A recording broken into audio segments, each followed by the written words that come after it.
officials to be the best that they can be, and the coaches and the players. And that helps the presentation of the game.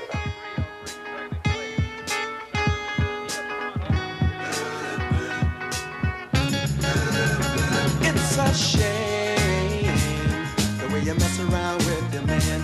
It's a shame the way you hurt me. It's a shame the way you mess around with your man. It's a shame the way you play with my emotions.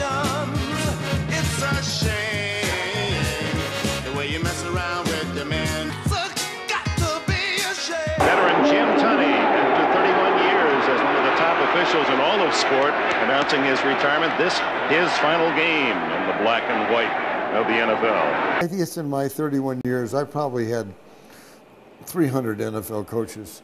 I don't think I've ever had a bad NFL coach. They've always been quality people, no question about it. Even if you see a guy like Kay Stevenson, who knows Kay Stevenson? Buffalo. He was a wonderful guy. But you know, when you talk about the guys like Tom Landry, and we talk about Vince Lombardi and George Halas, but Don Shula.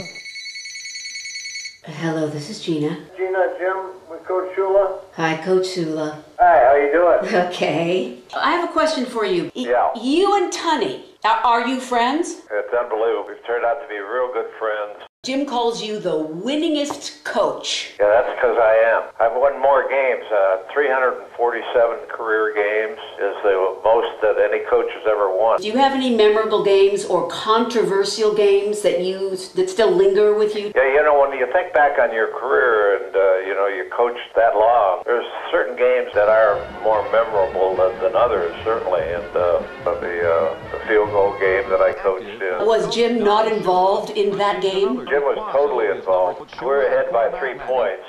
Green Bay lined up to kick a field goal with about 2 minutes left, and if they miss the field goal, the game's over. All we do is fall on the ball, and the game's over. The official was a gentleman by the name of Jim Tunney, was under the goalpost. At that time, they only had one official under the goalpost. He thought the kick was good, so he ruled it good, and that put us in overtime, and they beat us with a field goal in overtime. After that, they clearly showed that the kick was outside the upright. They decided to raise the upright so it'd be easier for the official to determine whether or not the kick was in or out. So they doubled the height of the upright. Then they put an official under each upright so he didn't have to go running to see the kick. Out of that mistake came a couple of good things that have helped to determine whether or not a field goal is good or not good. So would you call that a controversial call? Controversial, certainly in my mind. You know, it was strictly a judgment call, and Jim made the best judgment that he could make.